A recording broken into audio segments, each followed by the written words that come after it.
estar na coordenação institucional do Programa Institucional de Bolsas de Iniciação à Docência, o PIBID do IFB. O PIBID é um programa, como o próprio nome já diz, de iniciação à docência. Mas o que quer dizer isso? A ideia é que a gente possa, por meio desse programa, formar professores e professoras a partir dos cursos de licenciatura das universidades brasileiras, universidades e institutos, né? Instituições de ensino superior, que tenham não só o rigor teórico, metodológico, que sejam estudantes de excelência, né, nos cursos superiores, mas que também tenham a vivência. Então, a ideia central do PIBID é que não é possível ser docente.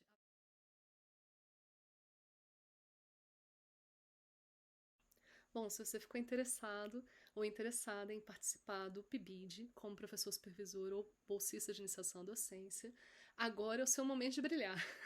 A gente está com os editais abertos, né? O edital de seleção de supervisores, que é um edital centralizado pela reitoria do Instituto Federal de Brasília, e, paralelamente, as chamadas internas, que são editais voltados para o público interno da instituição, para os bolsistas de iniciação à docência. Então, vou falar um pouquinho primeiro do edital unificado, né, do edital centralizado para a seleção de supervisores.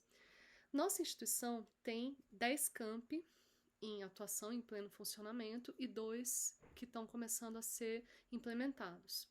Esses 10 campi, em alguns deles nós temos uma ou duas licenciaturas. Então, por exemplo, o campus São Sebastião, que é onde eu trabalho, tem a licenciatura em Letras Português e a licenciatura em Pedagogia.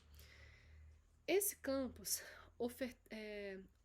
esses dois cursos, melhor dizendo, por estarem na região administrativa de São Sebastião, no campus de São Sebastião, ofertam vagas para professores, tanto da região administrativa de São Sebastião quanto do plano piloto.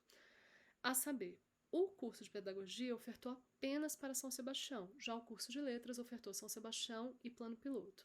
O que isso quer dizer? Que das 3 vagas para supervisores do curso de pedagogia,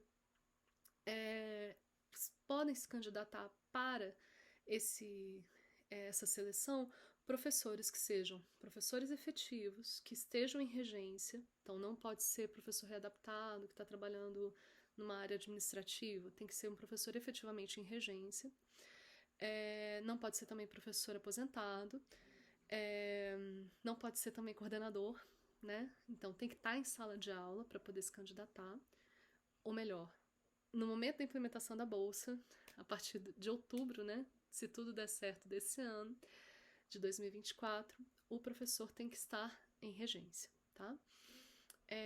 Esse professor tem que ter, no mínimo, 2 anos de atuação na Secretaria de Educação, entre outros aspectos. E tem que ser formado, no caso de pedagogia, em pedagogia, né, para poder atuar. O nosso subprojeto de pedagogia é na área de alfabetização, então a gente tem mais uma restrição aí, que é obrigatório que o professor que vai se postular para esse cargo, né, para essa função, melhor dizendo, ele esteja atuando em turmas de alfabetização, do BIA. Já no caso, por exemplo, e aí pode ser tanto alfabetização no ensino fundamental, regular, quanto do EJA, tá? Já o curso de letras, o PIBID, o subprojeto de letras, oferta 3 vagas que podem ser tanto no campus, na região administrativa de São Sebastião, quanto do plano piloto, e podem ser tanto de ensino fundamental 2, ensino médio integrado, EJA ou ProEJA. Então, abarca toda essa pluralidade. Sendo obrigatório, por exemplo, no caso de português, que o professor tenha regência no turno da manhã ou da noite, porque os nossos alunos têm aulas à tarde. Então, quando vocês entrarem no site para se inscreverem, a depender da sua área, você tem que observar isso. Qual o seu turno de atuação? Quais são as regiões administrativas em que há oferta? Enfim, então, por exemplo, português a gente vai ter oferta tanto desse curso de São Sebastião quanto do curso de Ceilândia, que é a segunda graduação em licenciatura em língua portuguesa, que também oferta 3 vagas. Então, aquela macro-região de Ceilândia pode ser contemplada com até 3 bolsas para esse curso de segunda licenciatura, perdão, em língua portuguesa. Já para o caso da matemática, a gente vai ter uma centralização ali ao redor da estrutural, e aí vai ter algumas regiões administrativas adjacentes que poderão ser também contempladas com as cotas de bolsa. Como critérios de seleção, a gente tem 3 elementos. O primeiro deles é a análise do currículo. Então, vão ser pontuados, por exemplo, participação em outros projetos, publicações, entre outros aspectos. É necessário para que esse currículo seja válido, né, para que essa avaliação de currículo seja válida, que o professor que vai se candidatar tenha o seu currículo cadastrado na plataforma Freire de preferência. Como a gente teve uma certa instabilidade da plataforma Freire nos últimos dias, a gente flexibilizou por meio de uma retificação do edital a possibilidade de apresentar apenas o currículo Lattes. Mas o que a gente recomenda é que vocês façam desde já o currículo na plataforma Freire, porque é esse currículo que vai permitir a implementação da bolsa em outubro. Como as coisas são todas muito rapidinhas, o melhor é que a gente já tenha esse currículo devidamente cadastrado. A plataforma Freire ela é muito semelhante à plataforma Lattes, no sentido de que nela o profissional vai registrar todas as suas atividades, no caso, voltadas para o ensino. A plataforma Lattes já vai ter todas as atividades de pesquisa, enfim. E aí, no caso da plataforma Freire, você tem que colocar lá as atividades, por exemplo, as publicações da área da docência, ou sobre didática, enfim, né? Bem como toda a sua atuação no ensino básico.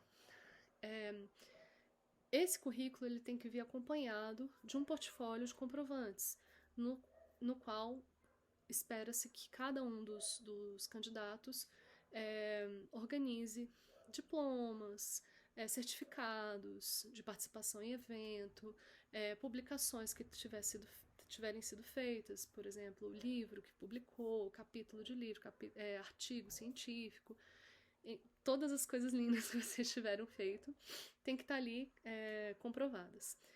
Além disso, tem um anexo editável que vocês vão marcar qual a pontuação de vocês. E aí, com base nessas 3 coisas, o currículo de vocês, seja Freire ou Lattes, o portfólio e a tabelinha devidamente preenchida, nós vamos analisar essa documentação e vamos fazer um primeiro ranqueamento a partir do currículo. O segundo critério de avaliação é uma carta de exposição de motivos. Por que uma carta de exposição de motivos? Porque a gente quer ver como vocês escrevem, como vocês são capazes de passar as ideias para o texto. Porque justamente a gente tem como objetivos no PIBID produzir muito texto. Então, a gente quer ver como vocês produzem texto, mas não só o como, mas o que vocês nos dizem. Nos dizem sobre vocês, sobre suas expectativas, sobre a abertura para trabalhar em equipe, quais seriam as suas contribuições para o PIBID, ou como o PIBID poderia ajudar vocês também no seu dia a dia, entre outros aspectos que vocês podem colocar nessa carta. E o terceiro critério de seleção é uma entrevista. Essa entrevista será realizada de forma remota com os coordenadores, com cada um dos coordenadores de área vai fazer uma seleção prévia, então com o currículo, depois com a carta de exposição de motivos e vai agendar essas reuniões de entrevista. Essas entrevistas não deverão ultrapassar 20 minutos e nelas a gente vai buscar só entender a sua disponibilidade para trabalhar no programa, lembrando que são 10 horas semanais, dessas 10 horas algumas vão ser realizadas no âmbito da sua atividade laboral dentro da escola, outras atividades serão realizadas no seu contraturno, que vão ser atividades de formação, enfim, algumas participações em eventos acadêmicos, algumas reuniões, então a gente vai também trocar uma ideia com vocês para saber da sua disponibilidade, também esclarecer alguma coisa que não tiver ficado muito evidente na leitura da sua carta de exposição de motivos, entre outros aspectos que a gente pode levantar nesses 20 minutos de bate-papo. Então, são esses 3 elementos que vão avaliar vocês. Para a inscrição, é importante dizer que as inscrições vão até o dia 26 de agosto. Essas inscrições já estão abertas desde do dia 5 de agosto, então vão ser fechando, né, 21 dias de período de inscrição. Exclusivamente por meio de um formulário que está disponível lá no nosso edital. E sendo obrigatório subir alguns documentos, né? Como eu disse, carta de exposição de motivos, currículo, devidamente cadastrado, então vai gerar lá o PDF do currículo e vai subir pra gente no nosso formulário, enfim. E aí é bem intuitivo, vocês vão ler e vocês vão entender direitinho tudo que a gente quer que vocês coloquem lá no nosso formulário. Bom, com isso, fica aqui o nosso convite para que todos vocês se inscrevam, participem dessa seleção, porque a gente não vai ter essa seleção única, vamos dizer assim, só as pessoas que entraram agora vão ficar com a gente. Como esse programa pode ser estendido, a gente pretende já ter um cadastro reserva, para que no momento que a gente tenha a possibilidade de outras bolsas, ou, por exemplo, que um professor que está com a gente vai fazer, sei lá, vai se afastar para fazer um doutorado, vai se afastar para fazer um mestrado, aí a gente chama o próximo da fila. Então, sugiro que vocês aproveitem esse momento agora para se inscreverem nesse edital, que vai ser o único edital nos próximos 2 anos. A menos que a gente tenha que fazer um segundo edital para vagas remanescentes.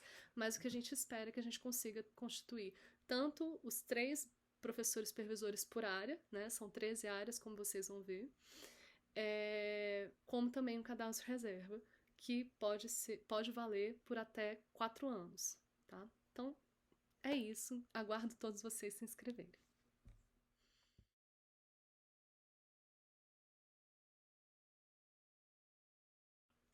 Bom, quanto às chamadas internas para os bolsistas de iniciação à docência, por que elas são um pouquinho diferentes? Porque o edital, ele é para fora, né? Ele é centralizado na reitoria, porque ele dialoga com uma comunidade mais ampla e atende a vários campi.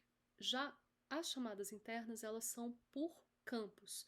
Então, por exemplo, o campus Ceilândia tem 2 chamadas internas acontecendo. Uma de segunda graduação, segunda licenciatura em letras português e outra de letras espanhol. Já o campus Taguatinga tem uma única chamada interna, mas para 2 cursos diferentes, física e computação. Mas, Pilar, por que num campus que tem 2 cursos são 2 chamadas internas e no outro é só uma chamada interna? Por causa das especificidades dos cursos. Então, por exemplo, o curso de segunda graduação, segunda licenciatura em letras português, selecionou alguns critérios de seleção, tendo em vista o seu público de estudantes de licenciatura, diferente do letras espanhol.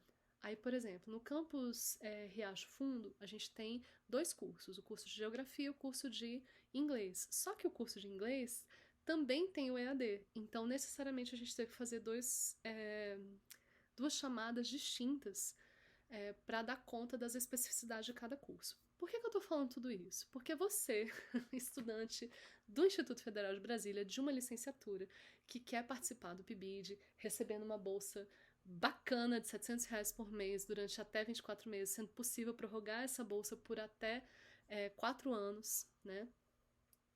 A depender da nossa avaliação, a avaliação que a CAPES faça da gente.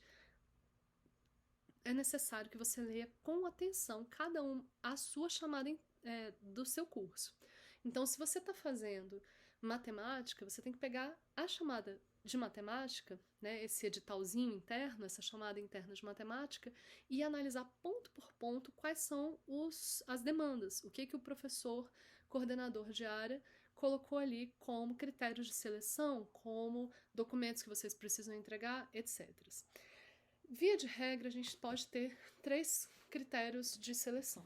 O primeiro deles, assim como para professores supervisores, é o seu currículo cadastrado, de preferência na plataforma Freire, mas se houver qualquer instabilidade na plataforma Freire, você não conseguir fazer o seu cadastro, você pode apresentar o seu currículo da plataforma Lattes, sendo que será demandado a posteriori que você faça o seu currículo na plataforma Freire, então quanto antes você puder fazer esse currículo, melhor. Também um portfólio com certificado de participação em evento, publicação que vocês tiverem feito, projeto de extensão que vocês tiverem participado. Se vocês tiverem participado de outras edições, tanto do PIBID quanto da residência pedagógica, vocês podem e devem se candidatar para voltarem a ser bolsistas e devem colocar lá o certificado. Um parênteses quanto a isso. Esse certificado ele pode ser gerado tanto automaticamente no sistema de bolsas, no SCBA, ali onde vocês fizeram o aceite, para quem já foi bolsista, né, de residência pedagógica ou do PIBID, ou vocês podem solicitar aos coordenadores de área anteriores, né, ou seus orientadores, no caso da residência pedagógica, e pedir que façam uma declaração. No caso da nossa instituição, a gente faz essa declaração no SWAP e manda para vocês. Voltando do parênteses. Então, você que já participou de algum programa, vocês podem e devem participar novamente do PIBID e a sua experiência vai ser valorizada, né? Então, vocês vão ganhar um pontinho por isso também.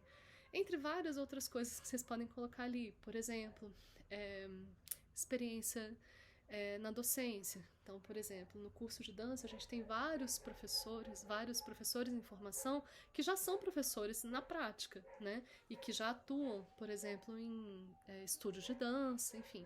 Esses professores devem colocar, esses estudantes, né, licenciandos, professores em formação, devem, então, colocar junto com seus documentos no portfólio também a comprovação desse tempo de trabalho.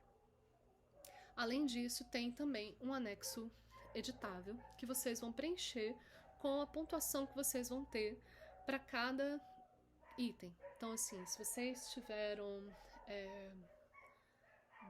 dois trabalhos publicados em periódico, aí vocês vão colocar lá a pontuação. E aí, o professor coordenador de área vai avaliar justamente essa tríade: currículo cadastrado, portfólio, mais a tabelinha de pontuação. Esse critério ele vale para todos os 13 processos de seleção que a gente tem em curso para bolsistas de iniciação à docência. O segundo critério, que vai variar, alguns pediram, outros não pediram, é a carta de exposição de motivos. Então, por exemplo, eu sei que o Campus São Sebastião não abriu mão dessa carta de exposição de motivos e vai priorizar a entrevista. Então, será por meio da entrevista que o professor coordenador de área da pedagogia e a professora coordenadora de área da letras, português, vão avaliar vocês. Já para outros cursos, é obrigatório que tenha a carta de exposição de motivos. E, de novo, a gente pede que vocês escrevam efetivamente essa carta, porque a gente quer conhecer vocês como produtores de texto. Não é uma prova, no sentido de vou tirar pontos por erro gramatical ou coisas assim. Não é isso. A gente quer ver, em linhas gerais, como vocês escrevem, quais são suas ideias, quais são suas expectativas em relação ao PIBID, enfim. E o que vai ser realmente analisado e vai ser critério até de desclassificação, podendo ser critério até de desclassificação, é se o texto for gerado por inteligência artificial. Então vamos evitar a fadiga, vamos escrever mesmo, se esforçar, enfim, para os subprojetos as chamadas internas, né, dos cursos que pedirem a carta de exposição de motivos. Bom, o último critério é uma entrevista. Alguns cursos abriram mão da entrevista, porque tem muitos alunos, então seria infactível fazer entrevista com todos, e aí ficam mais elementos para a carta de exposição de motivos. Já outros fizeram questão da gente conhecer vocês um pouco mais antes de selecionar. Então, vai ter um bate-papo aí, uma reunião. E, de novo, entendam que essa obviamente, é um processo seletivo, a gente vai avaliar vocês, mas não é nada punitivo. A gente quer entender melhor qual a disponibilidade de vocês para trabalhar no PIBID, quais são as suas expectativas, se vocês têm abertura para trabalho em equipe, entre outros aspectos que estão lá arrolados nas chamadas internas, quando houver esse critério de seleção. Bom, dado tudo isso, a nossa expectativa é que a gente consiga finalizar todos esses processos seletivos até o começo de outubro e, a partir de outubro, implementar as bolsas. Então, a nossa expectativa é de que já em novembro vocês recebam a primeira cota de bolsas, e isso vai ser muito bom, porque eu tenho certeza que vai ajudar na permanência e no êxito de vocês, e vocês vão se encantar com um projeto que é absolutamente maravilhoso, robusto e que tem muita história já e que tá talhadinho para escrever novas histórias cada vez mais bonitas, que é o PIBID, o Programa Institucional de Bolsa de Iniciação à Docência. Então, conto com a inscrição de todos vocês, lembrando que esse processo seletivo vai valer também para cadastro reserva. E a gente não vai abrir outro processo seletivo tão cedo. Então, durante 2 anos, quem tiver feito o processo seletivo agora pode vir a ser bolsista. Porque às vezes forma, como o programa... essa é outra coisa que eu esqueci de falar. Você pode ser estudante desde o primeiro semestre até o último semestre. Então, vamos supor que entre agora um bolsista de iniciação à docência que vai ficar só um semestre porque ele está terminando. Essa vaga vai abrir depois. E aí a gente chama o próximo da fila. Existem também cotas, tá? Então, para que a gente tenha uma distribuição dessas bolsas ao longo do curso e não priorize só o formando ou só o que está ingressando, a gente distribuiu de modo que para o começo do curso é uma porcentagem de bolsas, enfim. E para cada curso serão destinadas até 24 bolsas, a depender também do resultado da avaliação da CAPES. Então, conto com vocês, divulguem para todo mundo, se inscrevam. A inscrição dos bolsistas de iniciação à docência vai só até o dia 25, ou seja, domingo. Conto com vocês, espero que vocês se inscrevam. E é isso, tamo junto!